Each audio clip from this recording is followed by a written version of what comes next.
Hello and welcome, everyone. I'd like to start today's conversation with a few thank yous first. So first and foremost, thank you, Yuk and Ani, for being here with me today and for sharing your time.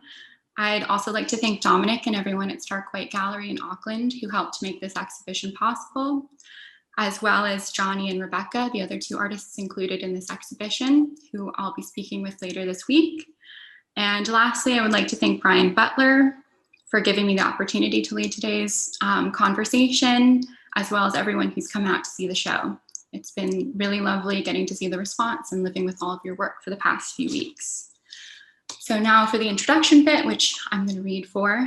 My name is Nikita McCauley, and joining me today are artists Yuk Tan and Ani O'Neill, both of whom are included in our current exhibition, Dreaming After All is a Form of Planning. Yuk Tan is an Australian-born Chinese New Zealand artist, currently based in Hong Kong. Tan graduated in 1993 from the Elam School of Fine Arts in Auckland. Her work explores the intersection between culture, work, place, and economics, focusing on the complexities of status, control, and power as they are expressed and contained within objects, assigning interest and significance to objects and situations in a way that suggests a realignment of ideas. She's exhibited widely, both domestically as well as internationally, such as the Camden Art Center in London, as well as the Hong Kong Art Center. And here in Los Angeles, you may have seen her work in Connie Butler's exhibitions, Flight Pattern, held at the Museum of Contemporary Art in 2000.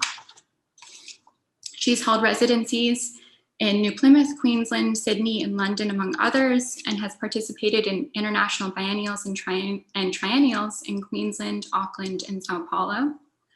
Ani O'Neill is an artist of Cook Island, Maori, and Irish descent. Her art practice is rooted in techniques and perspectives from both her traditional homeland, as well as her place within the Pacific diaspora of Auckland, New Zealand. The techniques that form the foundations of Ani O'Neill's practice are inspired by her grandmother's traditions, based on Cook Island material and ceremonial culture, and span the use of craft, installation, object making, and performance. O'Neill has participated in numerous national and international exhibitions and residencies, such as the Rita Angus residency, where she produced the work Cottage Industry, which was exhibited at City Gallery in Wellington, the second Asia Pacific Triennial in 1996, and the Biennial of Sydney in 1998. So that bit is over. For this conversation, I've asked Yuk and Ani to reflect on their relationship to time and color as subjects which inform formal considerations as well as conceptual bedrocks to their practice. And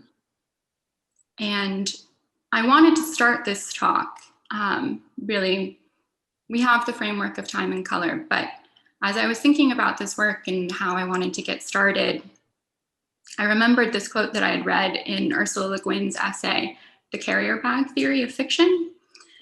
And she writes, "It is a human thing to do to put something you want because it's useful, edible, or beautiful into a bag or basket and then take it home with you."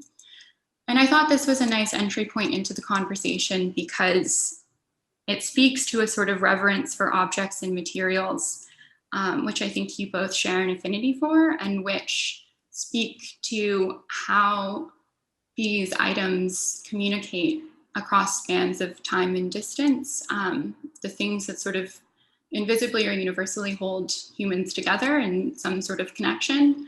And with the distance that your work has traveled and under the conditions in which it's traveled, with everything that's going on in the world these days, that was sort of where I wanted to begin with, was that that focus and that reverence. So I guess with that, I'll turn it over to the both of you. Thank you, Ani. I can't wait to hear what you're going to say. Thanks, Nikita, and thank you, King. Yeah, like just you know, like it's really great to be here for a start. Thank you very much. And having our works in the show, Yuk King and I are actually really, really close friends for a long, long time. We went to art school together, so we have like a real tie to each other. So, you know, like in the first instance, you know, you're talking to two artists who have kind of grown up together and collected things alongside each other. And I think the key word that sort of sprung out at me in this kind of introduction was the threads, and like looking at the picture that's right there, but the threads that actually do kind of touch each other between us, and they still exist even though we're so far apart. So yeah, it's interesting because this work that I've made that's hanging there is very, very, it's like 20 years old. It's coming up to, it's like, it was made like 20 years ago, these weeks, you know, leading up to September the 11th. And when it was first shown on September the 8th. So in 2001 in LA. So there's a bit of a history there. It's kind of spanned this time. I just feel like it's, you know, we're like my sort of conceptual standpoint really is that we as individuals are kind of a combination of everything that we've seen, everything that we've smelt, everything that we've touched, every person that we've met, the people that have come before us, our ancestors, our parents, the generations beyond, and all the experiences that we bring to that on so many levels. And so for me, you know, that work right there where it's just this sort of big bundle of threads is kind of really a kind of, you know, it's like, boom, there you are. I don't know what else I can say. And in artwork, you know, for me, it's sort of collected so much stuff. And I know that Yuk King and I are in there as well, you know, the threads that tie us together as friends and as artists and as people are all in there too. So yeah, it's kind of a big exhibition, this. And so, yeah, I'm glad that we're sort of here now talking about it. But yeah, in terms of, you know, it's just so huge. But to kind of condense it, you know, for me into this sort of bundle was sort of like a good way to sort of show this work, which is actually sprawling. So yeah, that idea of kind of everything touching each other into kind of one moment is sort of where that work sort of comes from. But yeah, what do you think, Yuk King? Yeah, I mean, it is amazing. And I didn't say that to Brian just before, and also to Stark White, but to actually show again with Ani, and we did grow up together in terms of we have an affinity with our own vernacular and each other's vernacular, and we can understand the different references that we have from one point, but then we've diverged because we've gone to different areas, and also we're different cultures as well as being from Aotearoa.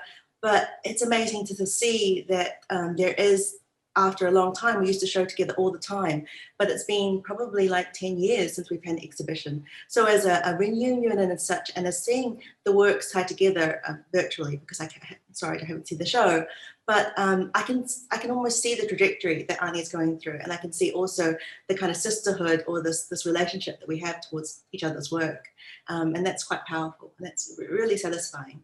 In terms of when I just read Ursula Le Guin, it's interesting to me because I just had to analyze her other short story, what's called again, The Ones Who Walk Away from the Omelas. And it was quite telling, and I was making the work while I was trying to analyze that story, because it's the idea of an individual versus a collective society, and the choices made between martyrship versus collective good versus individual responsibility. A lot of those things have been really in place in this piece, and I loved her work when I was growing up because it's that kind of existentialism that's always really interesting to a child who's growing up and also thinking about language. So I like that kind of really beautiful, quite hopeful message that you've just said in that quote, in terms of the preciousness and how we carry these items with us. And there's also that kind of other thing about Ursula Le Guin, which is the kind of the existential dread that's there. And I think that some of that is also imbued into kind of the emotional register of this work. Yeah, I think that was something that I found personally very touching about both of your works, is that in different ways they were made in proximity to very charged moments in time, but they have kept a sort of hopeful posture or tenure to them. Yuk, I think there's like nowhere in these objects where I'm doubting the hopefulness and also the potential of humans communing in space together, and that I think is really what's contained within these objects. So maybe we'll start by giving a little bit of context just for whoever is watching and hasn't been to the show or maybe doesn't know the basis of the work. So Yuk, do you want to begin and maybe talk a little bit about how this work came together? So the work is called Crisis of the Ordinary, and the title came from a series of kind of economic essays that I was going through at the last 3 years. And I have a collection of probably 200-300 objects, and they've all been collected from demonstrations. Majority of them are from demonstrations in Hong Kong, or they're also where I was living in Korea for 2 years. There are multiple from the rallies that I attended and also documented in Korea. And there are even some items from New Zealand and Australia that are placed within this kind of collective items of you can call it mass protest, but I also think of them as just important series of objects within movements, and whether that movement became, the start of it or the end of it or the debris or the leftovers. This is also one of the questions that I'm raising with this work.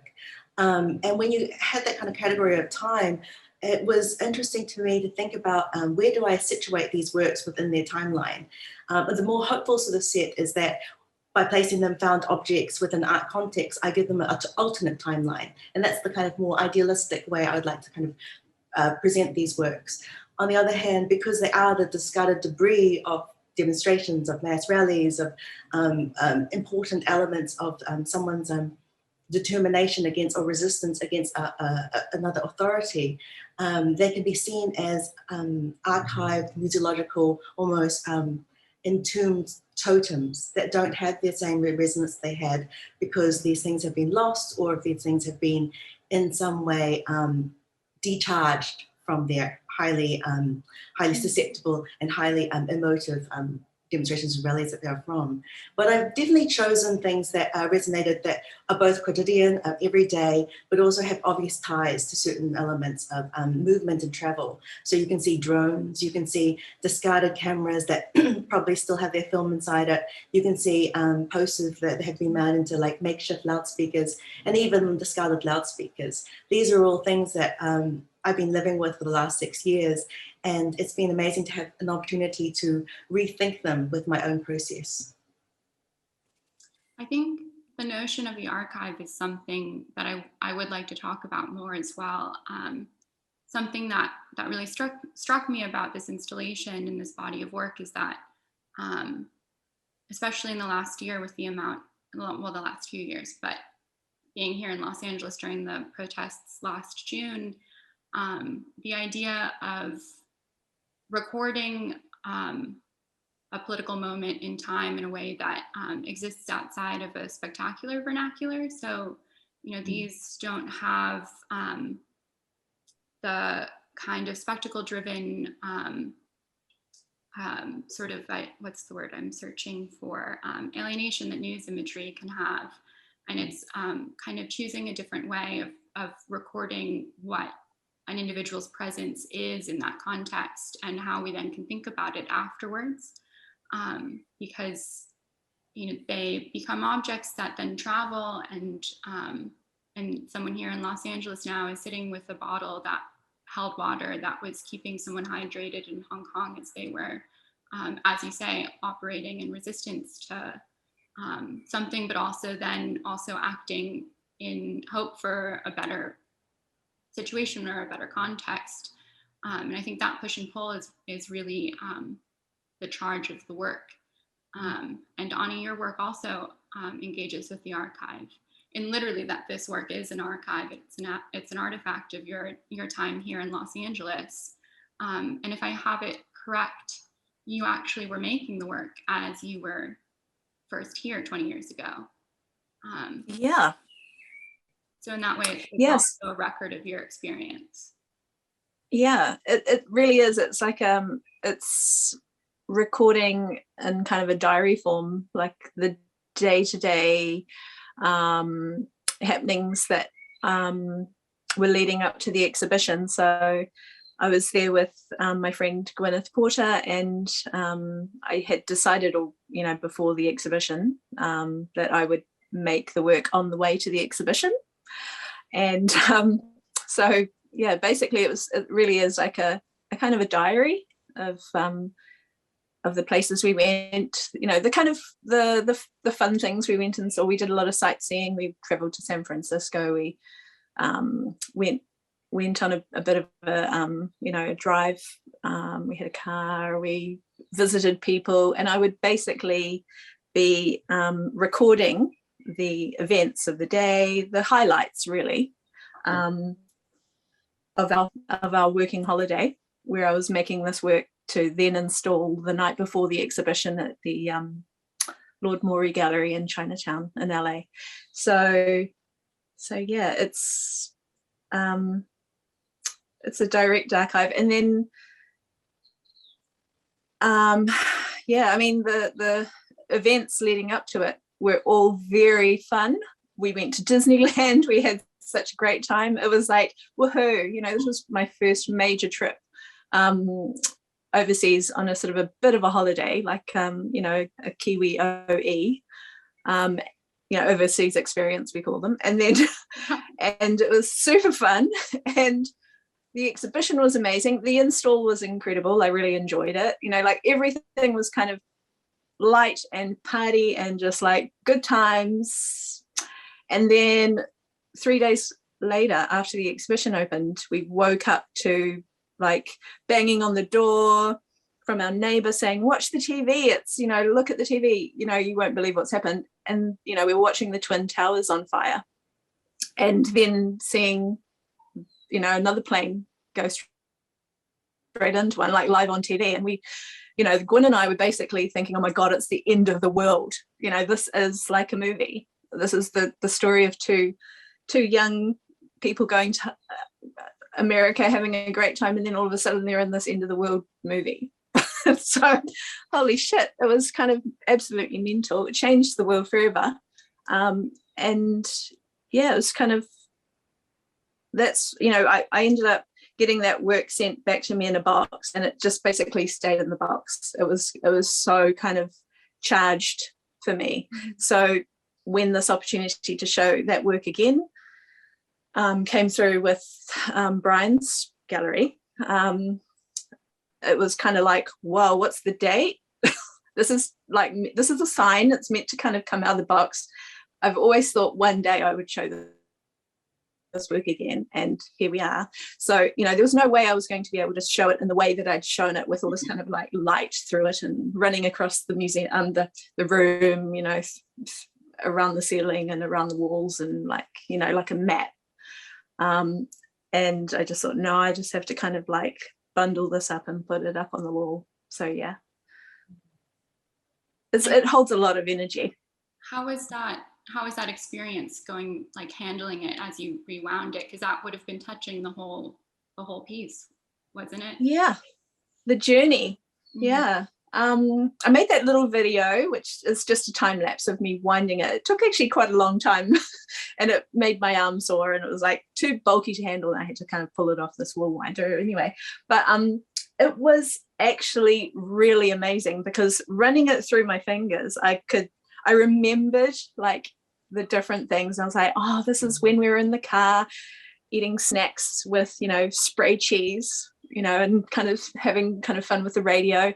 And like, oh, this is the bit where we went to visit, you know, Giovanni, and this is the bit when we went to dinner, and this is definitely my favorite ride in Disneyland, and oh, that was a good ride too.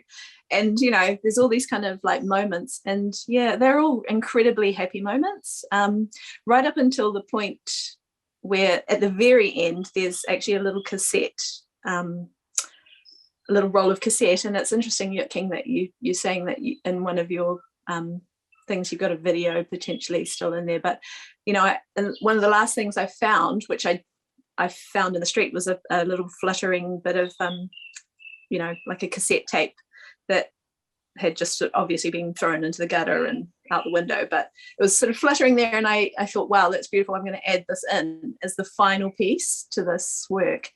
So it wasn't yarn that I brought, it wasn't colourful, it was really just this kind of like little piece of fluttering tape, and and for me it was kind of like, this is the end of the record. And so, you know, to have that there, it's like the whole kind of you know, you don't actually know what's happening next. You know, the future is kind of like totally unseen, but I knew that there was sort of something of this record that was kind of important, and that was the kind of like end point. But it just sort of goes to show that like there's still this like future ahead, whatever it is. And yeah, it was interesting because we really thought there was going to be a something landing in LA when we were sort of sitting there watching all this unfold. So yeah, we thought, you know, I was like ready to sort of say my goodbyes to this world. Yeah, I had come to a place where I was like, okay, I'm ready to go after all the kind of crying. Yeah, and goodbye, cruel world. Yeah. Oh, I was. Oh, yeah, go ahead. Oh, yeah, in terms of the string of Arnie's work and the idea of journeys and telling stories and having kind of like a residual marker and then this black hole that you end up with in this interpretation of the work. And then just like, I haven't actually described what the work is actually doing in terms of my piece, but there is a same sort of element of string, and both Arnie and I use these materials quite often. Some people talk about it in terms of craft-based process. I see it as quite conceptual as well. At the same time, and all the string, actually, I should say, is actually silk tassel, and it's an important string in terms of Chinese culture. It's often significantly loaded as a dragon's breath or some sort of energy giver, and it has a sort of series of decorative moments, but also at the same time, obviously, a cathartic element to it. And then when I wrap onto it, they are in color blocking. Let's say this is just a podcast as well as like online talk. They are blocked into different stratas. So all the color blocking can be seen as, you can think of it as like a geographical or geological strata of experiences or journeys, as Arnie would say, or stories. Actually, all of them, all the colors have come, I've got them actually dyed myself, and they're all relating to national flag tones. So if you see more reds, of why is that red? That's actually like the kind of aggregate of the most popular flag tones, or the aggregate of the popular blue and the white and all these different shades. So they all have these kind of nationalistic Pantone, let's say. And then in terms of their color, they do actually, in terms of your conversation about time, there is a codified system there. I'm not telling people what it is, and probably into the last show that I do, but the reason why they have these colors and tones actually do relate to my own system. Oh, wow. I was wondering actually throughout the whole exhibition about the specificity of the color, because Brian and I weren't positive if they were indeed flags that the colors were drawn from. And it's something that visitors have remarked on probably the most when they first step into the space. For those of you who haven't seen the show, as you enter, the first two works that you see are Yuk's and Ani's. Ani's punctuates the wall at the very end of the corridor, and then Yuk's is this installation that we see here. And immediately they've been struck by the color, and then start to investigate the objects themselves. And the most satisfying thing for me has been watching people sort of start to uncover what these objects might be, especially some of the ones that when wrapped seem a little bit more ambiguous, like the drone or the zip ties. And that is then when they have sort of that reconciliation moment of realizing that this object that looks quite beautiful and in some ways resembles, I think that the zip ties look sort of like a butterfly when you first look at them, the two wings spread, and then you realize that this is something that's used to restrain someone and restrain their motion and their freedom, and it takes on this whole other resonance. So I think archaeology is really, there is a process and of digging through the work that viewers do, and I think it's quite interesting. I did want to talk a little bit more about sort of how you see the wrapping of the objects and how that maybe relates to time. Is it something that fixes the objects in time, or does it release them from the moment? I would like to think it does both. And I talked about it earlier that again, in a hopeful way, it's like creating its own timeline. It's actually kind of like living in a different sort of set of circumstances. But I mean, there's a lot of conversations about time. Is it linear, which is more of a Western concept, or is it cyclical? Does it have elements of like possibility of like time collapsing on itself? And I think that we've become, in some way, when we were talking about archiving and we were thinking about like researching this topic, we've become almost archivists in our own sense, in terms of like what's happened in the last 6 to 10 years. Whether one movement is like the Baltic Way, or whether it's like more like the civil rights movement. A lot of us were also talking about like the 19th century in terms of suffragettes and certain things that would happen, and you can almost see a progression. So this idea of these sort of movements and cycles that seem so similar in incredibly dissimilar countries and circumstances, but always seem to work in a similar way. And becoming, in terms of our own educational library and our own archivists, in terms of what we could kind of retain and keep, it seemed really important to kind of think about our values, my own value systems with this work. So whether you think about like a Cuisenaire block, or whether you think about geographical studies or totemic, with these ideas of these stratas of time that I've got with these items, I am entombing them or mummifying them in some way. I'm actually enwrapping it with my own narrative and releasing it from its kind of highly charged but also discarded kind of like territory that it came from. And I would like to sort of think that when you take away all its form and all its visual detail, and you actually even confuse it by color blocking, you can actually see the form in some way more clearly, but actually also I've empowered them to act in a different way and promotes my own narrative. I could talk more about that, but it gets a little bit, I think, further detailed. So yeah. There's more there also in terms of the code that I'm devising with these other different grids and stratas, and everything comes back to economics for me and also for this territory. So whether we see that bar graph as something in terms of its highlight of white being a certain kind of like territory, whether it be that nationalistic grid of the red becoming more like movements often have colors, and then talk about color revolutions. These are the things I'm thinking about with this territory of work. Yeah, potentially this is a good moment to sort of, we've talked a lot about time, to maybe transition to talking about color a little bit more, in a little bit more detail. So you just talked quite a bit about it. So maybe Ani, I'll ask you how you relate to color and how that manifests in your material considerations and your approach to work. Or maybe it doesn't factor in at all, and that's fine too. Well, yeah, I'm attracted to all colors, and yeah, I mean, I started making like when I started doing crochet works, I think the first round that I did was actually a rainbow. And then I kind of did a few more kind of rainbow related works back in the day. So yeah, I have this kind of like very I don't know, I suppose democratic approach where I just kind of love all colors, and I don't, you know, I'm kind of, I like the idea more of like light, I suppose, with color, like being able to see color is because we have light. So yeah, I don't know. And the fact that, you know, colors are, you know, the spectrum, Anyway, yeah, I just, you know, for this particular work, I really had like a big bag full of yarn that I'd packed to bring with me. So it was, you know, back in the day when you could pack 52 kilos, I think, in a suitcase or something ridiculous. And yeah, like I had enough yarn in my bag to be able to kind of respond to, you know, like choose colors depending on what I'd seen that day. Like a painter would choose a color to kind of represent the landscape that they saw.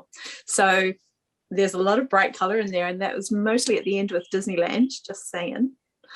And then there's a lot of like, you know, clouds and kind of ground and concrete kind of colors on the inside that you don't see.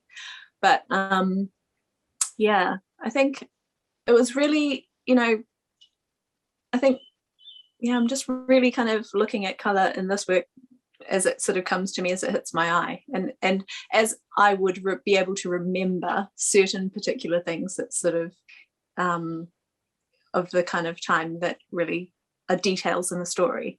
So, you know, we all have our own kind of understanding with color and what things remind us of and what things make us feel. And yeah, I'm just sort of throwing it all in there basically, because it's sort of, it's kind of scary looking at it like that. It's so close. Like, ooh. Oh, you get really drawn in, don't you? Should I go that's lovely. to the far view? Yeah, that's cool. Thanks. It looks a little bit like a hurricane. Yeah, to me in this format as well, and so I know that, you know, America has like heaps of hurricanes. In the Pacific we have a lot of hurricanes. Yeah, I mean, it's one of those things, but I just feel like, you know, we were talking about, you know, picking up stuff, and I feel like we're continually looking and picking up stuff, and so yeah, to actually put it into a physical object was actually really, you know, with color, was actually really therapeutic in a way, but I didn't know how therapeutic it was really until later. It's interesting. That reminds me a bit about what Yuk was saying, that the color in her work operates both on a sort of conceptual level as something that is identifiable within a more commonly held vernacular, and then also something that is incredibly personal and has an internal logic that us, the viewer, doesn't necessarily know, but obviously is still held within the work. And that reminds me a bit about what you were just saying, as with color as a sort of record of emotive associations that, again, we don't necessarily have access to, but I feel is definitely communicated within the work.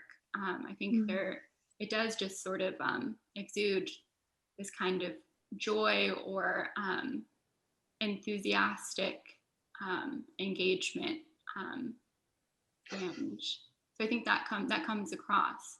I guess in that way, like color really is a form of communication, whether that communication is implicit or explicit.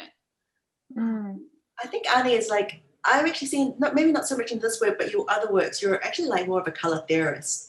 And what I've seen your work often do, and they're so vibrant sometimes, and they're so, there's kind of like this simultaneous color theory thing going on where they actually start to disturb the quietness of the gallery, and they start to kind of draw like the punctuation mark and this kind of dense nucleus that you're going, or these meteorological kind of inferences that you have right now.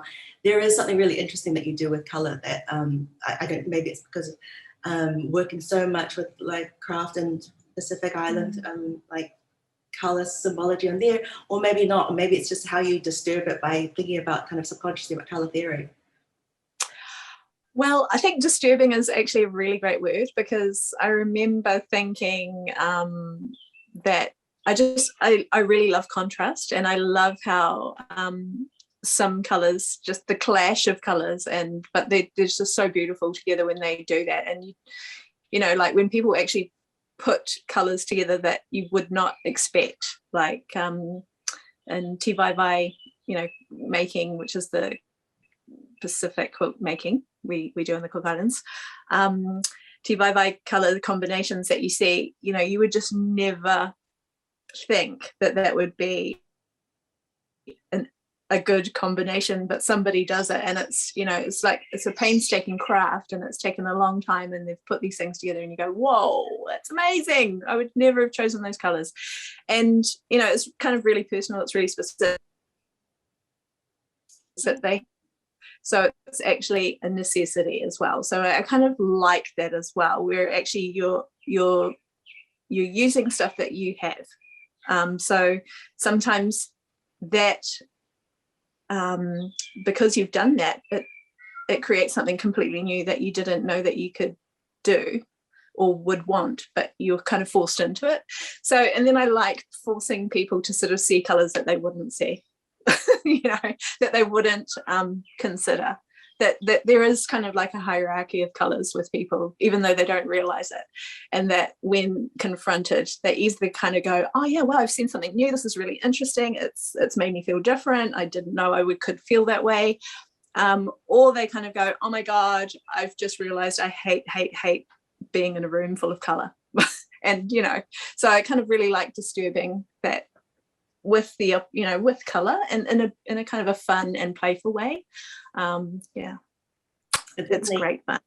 I've always seen that kind of playful, but definitely that anarchic spirit that you have with some of the works that are really kind of quite visually upsetting, which is quite satisfying. So in those works that I was doing for all the colour dyeing in the nationalistic tones of the Crisis of the Ordinary, and the history of like flags is fascinating. It's all about the kind of codified ideas of hierarchies of colours, whether you think of the green and the blue from supposedly land and earth and sea, or whether you think about nationalistic, like the history of colonization and territories, which is like red, white and blue, or the Union Jack and how that kind of filters through, and even like kind of portions of the colour filter through. And the interesting thing for me about what I was using in that colour was that I knew that they would actually be only best like a flag seen from a distance. And so it would actually create a different series of perspectives between when you get up close and you can see the detail, and also have a different relationship to how the colours were mixing together, and then from the distance of how you would see it as a mass and as a group. So when you think about kind of collective versus the individual, that was also part of the kind of choices of those colour dyeing and also the colour blocking. I love that, King, that you've done that. I love that you've dyed the colours and that you've kind of, you know, brought them into the flag. This, you know, like I just love that, and it's so subliminal in a way. And even, you know, to sort of see things, you know, when you see things kind of in passing, and you just see that percentage of colour that you're talking about, you would register a flag, like, you know, like if something was moving in front of you, if you just sort of see, like if you're flicking through a Facebook feed or whatever, and you get that kind of pump of that combination of colours, and you would go, oh yeah, that's Spain, you know, or something. So yeah, I just love how you've done that, and it just reminds me of some of the other works that you've done, where people's attention is kind of very limited, but you manage to kind of like punch in this like visual kind of subliminal message very quickly. I love it. That's maybe an interesting sort of point of overlap between time and color, is the way in which it can structure a viewer's moment with the work, or sort of set a like duration of time or confuse that. So Ani, you just mentioned like the quick legibility of color as opposed to, you know, something that takes longer to sort of decipher. And that's something that I've noticed, Yoko, with your work with viewers coming in and seeing it, is that from a distance, the color sometimes even confuses the object, what exactly it is, or the shape. I've watched a lot of people get up close to the water bottle to try and figure out if it is crushed, and how, and then think about how it was crushed. But the way that the white and the red interact, from a distance, it's actually quite hard to sort of tell what it is. And so maybe we can talk a little bit more about that, maybe as color is something that contributes to abstraction and then creates these different registers of time.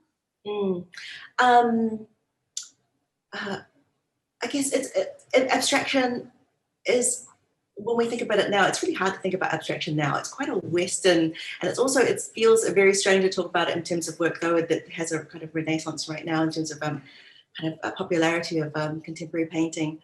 But I think I've seen a lot of like Chinese work over the last 15 years. I've been in Hong Kong more than and it's not necessarily that I go out to seek it. It's just, it's there, and I have to kind of respond to it as an artist or educator. And I mean, it seems like really basic, but seeing the way brush and ink is used, and seeing the way water is one of the main kind of categories, not necessarily the ink or the brush or the movement of the hand. Obviously there are like ties of like becoming water or water filling a gap, but having these subliminal qualities of the water being abstraction in itself is fascinating. And it's a really new way, I think, of thinking about kind of or contemporizing these kind of conversations about traditional painting versus like Western painting, and where they reside in more popular installation works now.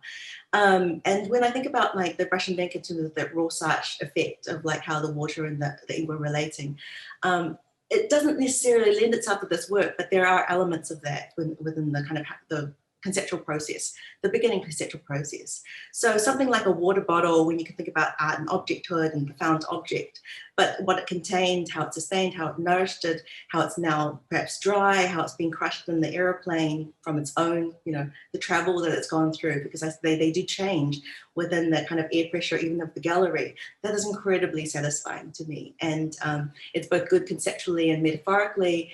And then at the same time, if I can, interfere with that, with the interference patterns of the kind of block colors that don't make you see it except for a silhouette, and then see it, as you said, when you get up closer, that's exactly what I want to happen. So I'm trying to like get some gains with like the time process of how long it took to make it, obviously, and the kind of community I needed to make it, but then also the timing of the gallery and the gallery goer and how they move through the space and how they receive the kind of impressions of this work. I think it's been incredibly successful. I mean, I've had viewers, it's funny, they'll do a little sort of walk back and forth up the corridor, and they'll go back and they'll look at the work, and then they'll look at Ani's work, and maybe they'll go upstairs, and then they'll come back. And they always ask me, Ani, about your work, they always ask if it is one long thread. And Yuk, they always ask me, I've had several viewers ask me, like, are those flag colors, or are those the real objects? And so there is this sort of continual process of discovery, and this kind of back and forth viewing process, which I think has been really interesting. And there's not been sort of just one way in which someone has gone through the work, or sort of one sort of common amount of time that they've spent with it. I think something I would like to talk about a little bit more is the like notion of community, or how you both relate to a kind of collective process as individuals, as artists. Artists often have to spend a lot of time alone in the studio. But I feel like the collective, or considering the collective, especially in public spaces for you, Yuk, is something that's very important to both of you. And I'd like to hear more about it. So when you think about like creating an accumulation of objects, and especially accumulation over like 3 to 4 years, and then the editing process that comes about with that, as well as knowing that changes happen when you have different curators installing the work. All of these things are implicit in terms of, I would like to see the process as almost kind of in some way mirroring where they came from. So these collective actions like a protest or a movement or a rally are often thought of as a unifying force, but we can see through history, and I can see just through what has happened, actually there's far more disparate elements, far more ambivalence between one group and another. And that tension of being seen as kind of a singular group, and even the tension between the different camps within one rally is fascinating. Then you often have over the top of this branding that happens within movements and rallies, the self-branding, and then the constantly changes of branding that we had many times in Korea and in Hong Kong, people who would just make posters the night before, and then you would see them scattered over broad lined streets. People would say, okay, today the color is yellow and tomorrow the color is black. So these kind of like swift, or something like the Green Party, let's say. I mean, how can a whole political party be associated with one color? So these are the things about kind of collective actions, and also sometimes the failure of that, or the possibilities of the dispersal of that is so interesting. And so when I say, when people often kind of question, are they a group, is this all work? And I say, no, I'm making a process-based thing, and it's a continuation of a long series of pieces, but they all have their own significance, and they all are archived in a very similar narrative fashion. That is like the linking devices of these works. I think I just moved slightly away from that question, but no, yeah. that was such a wonderful response. It really does highlight the fact that any type of group demonstration or gathering is comprised of individuals. And even though we live in times where the individual is incredibly atomized, it's important to not lose that. So each of these objects, right, was involved with the intimacy of a human body, touching it and moving it and affecting it. And I really do like the fact that they are all objects of travel. Obviously, literally, they've gone from one place to another when you think about a demonstration. But in terms of most of them, just because of the nature of how they are, they're handheld, they can be moved quickly, they can be dispersed quickly, or they're actually documentation and things like the drones. They have implicit that kind of imbued significance. And whether they become more special or more rarefied because they're elevated into an art gallery, or whether I'm more hopeful that they do have their own, if I don't want to become too California spiritual, no, I do want to become, that they do have their own embodied sense of some part, even through the distances of Hong Kong or Korea and Los Angeles or Aotearoa, they do have some part of the kind of context that they stem from. Yeah, time is incredibly important, abstraction is really important, but it's amazing how a significant event can change everything. And so it's not linear at all. Ani, how about you? How do you relate to this sort of relationship between time and community and the individual? Yeah, I feel like I've had a lot of time alone to make work about community. I think, it's kind of an interesting place to sit. Like, I'm definitely part of a community, which is, got a large reach. It kind of extends through to ancestors. Through my kind of Cook Island heritage.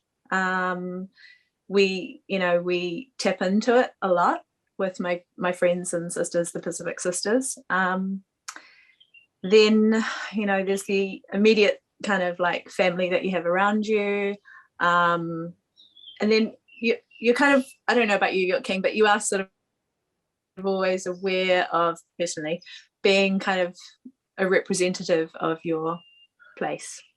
So in this particular work, it's kind of not immediately evident. It's definitely a solo show kind of work that I made, alongside my friend Gwyn, kind of who was there with me. But really it was kind of like an opportunity to sort of like let loose, have some time off being part of the community.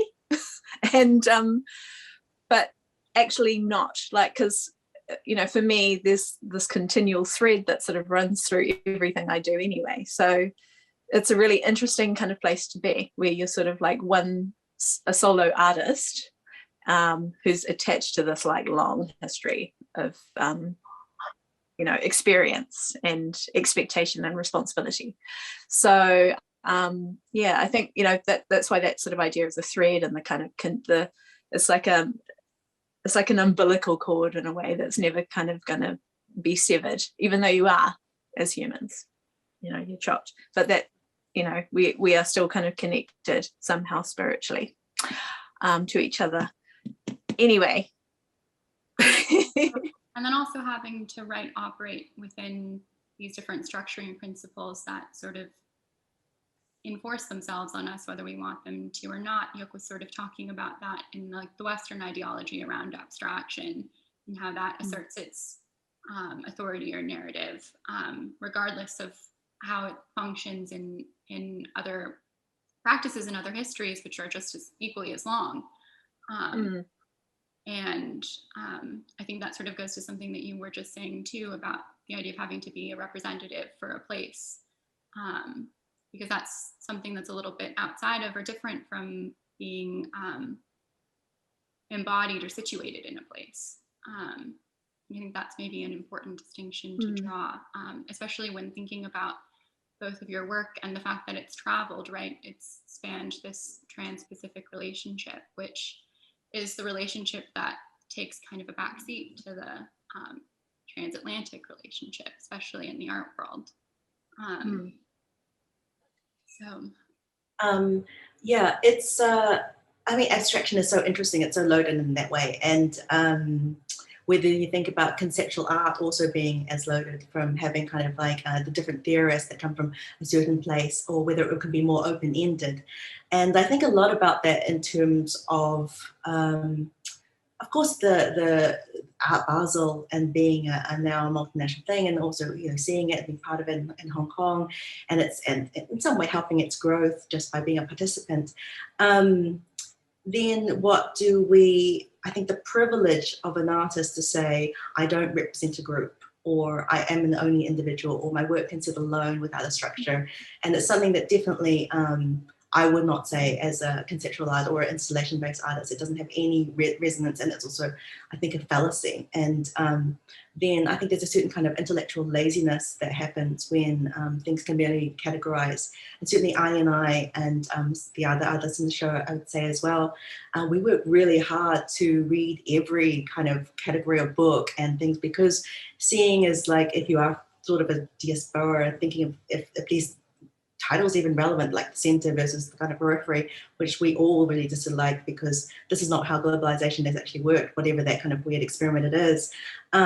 So actually our vernacular is very much centered within the kind of territory of the art world, and be that as a good thing or a bad thing, but we're definitely put in, even being twice as hard working, I think, in some way, to kind of get around some of those categories, which I think are, as I said, a little bit like condescending, a little bit lazy. Absolutely. Ani, do you have any additions? I mean, you really just summed it up.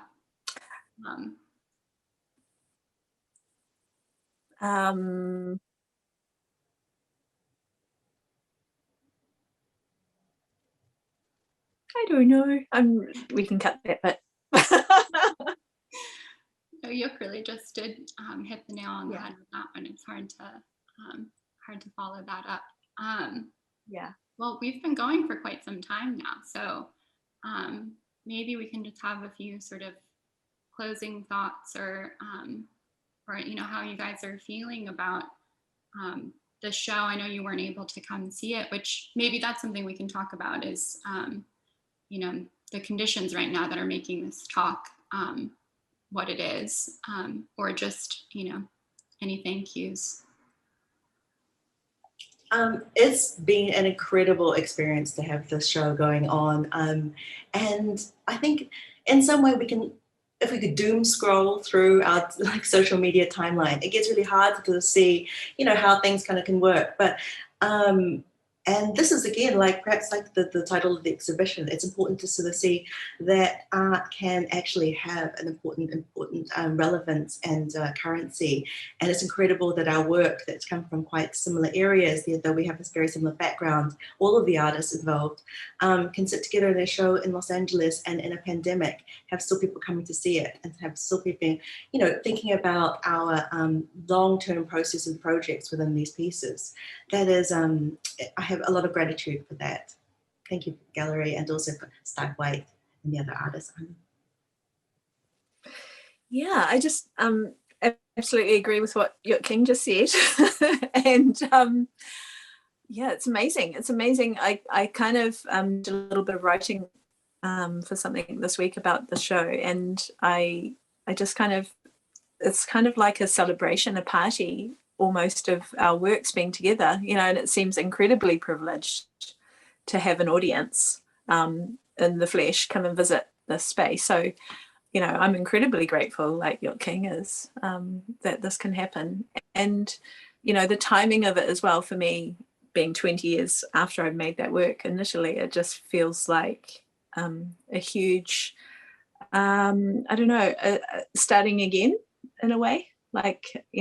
We've all come through this, almost working through the whole COVID thing. And, you know, New Zealand, actually in Auckland, we're in our third week of level 4 lockdown, which is kind of pretty major for Auckland, in Aotearoa. And so, yeah, it's a stamina, you know, stamina game, really. I'm just glad that this is still relevant, you know, like, and it's getting an audience and it's being talked about, and it feels really great to feel like there's more to do.